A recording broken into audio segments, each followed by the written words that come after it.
Всем привет! Это Киноалания. На дворе пятница и есть очень много фильмов, о которых мы вам должны рассказать.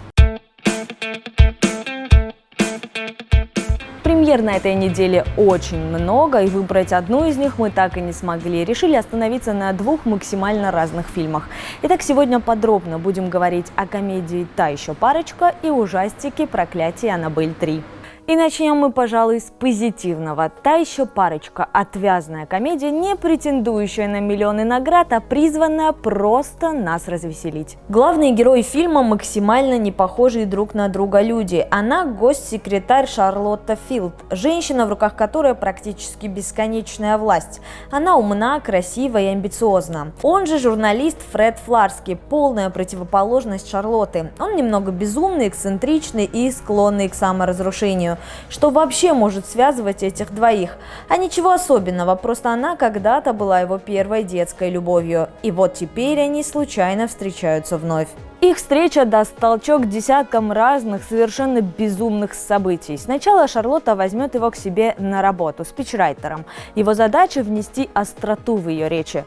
А дальше они будут работать вместе, узнают друг друга поближе, проскочит искра и миллион разных приключений. Роли Шарлотты и Фреда исполняют актеры, настолько же не похожие друг на друга, как и их персонажи. Она – Шарлиз Терон, обладательница Оскара, серьезная и глубокая актриса.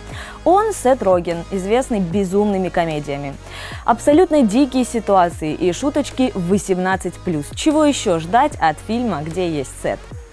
А теперь пора поговорить об ужастиках. На большие экраны выходит новый фильм из вселенной «Заклятие. Проклятие Аннабель 3».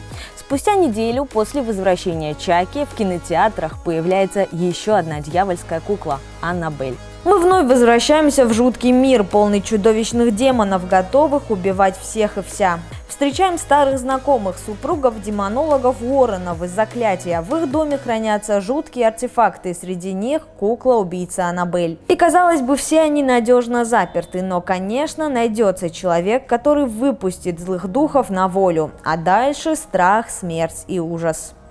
На этот раз главной мишенью всех чудовищ станут не супруги Уоррены, а их 10-летняя дочь Джуди и ее друзья. В ход пойдут все возможные и невозможные варианты развития жуткого сценария, поэтому лучше бы вам иметь крепкие нервы.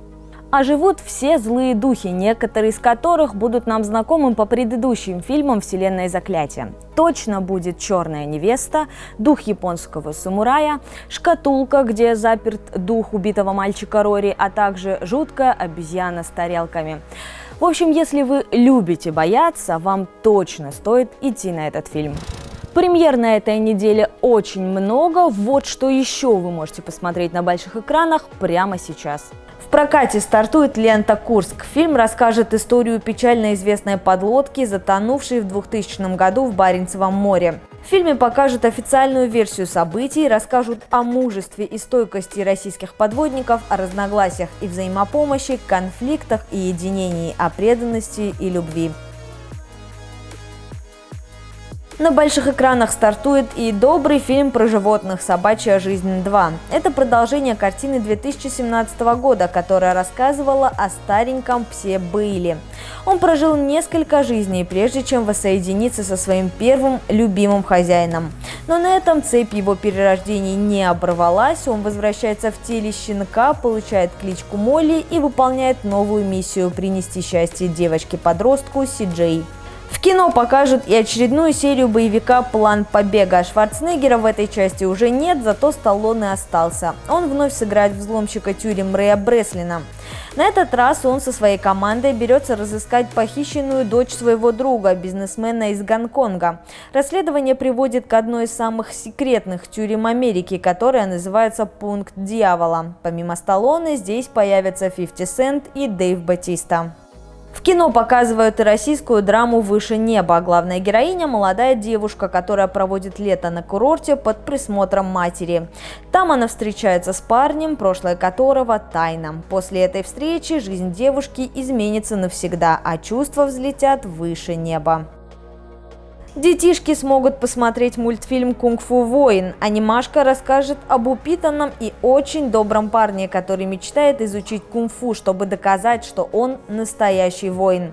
Дошик, а именно так зовут героя, должен поверить в себя, поверить, что он достоин пойти по стопам великого учителя Линь Шао. Поклонники Болливуда смогут посмотреть картину «Стреляйте в пианиста». Картина расскажет о слепом парне, который очень сильно усложняет себе жизнь, когда случайно становится свидетелем убийства.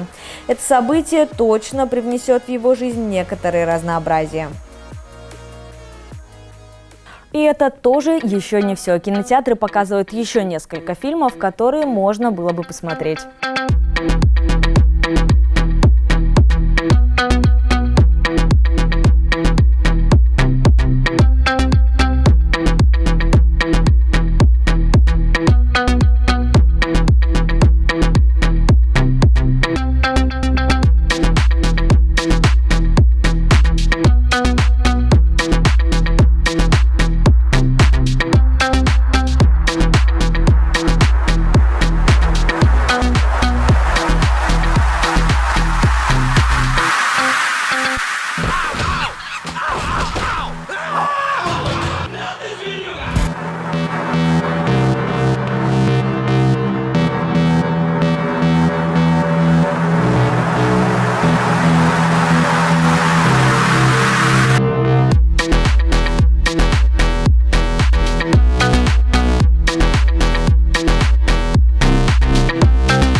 В рубрике «Мости» у нас сегодня одна из самых недооцененных картин с Шарлиз Терон – трогательная глубокая драма «Талли».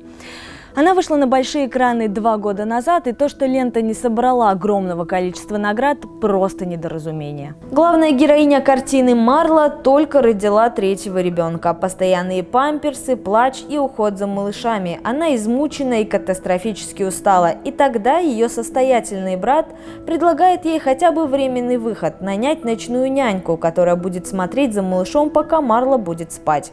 Все расходы брат берет на себя. Марла сначала упирается, а потом все же соглашается. Няню зовут Талли, и кажется, она именно то, что было нужно смертельно уставшей маме. Режиссер фильма Джейсон Райтман, сценарист Диабло Коуди. Эти двое более 10 лет назад уже делали культовую Джуно о беременной старшекласснице. Теперь они решили сконцентрироваться на сложностях материнства, о которых они говорят без прикрас. И все же главная звезда этого фильма, конечно, Шарлиз Терон. Она не просто играет, она проживает свою роль.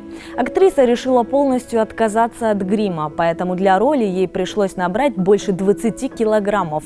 Потом она больше года сгоняла этот вес. Фильм «Талли» поднимает хоть и не новую проблему, но все же умудряется говорить о ней по-новому.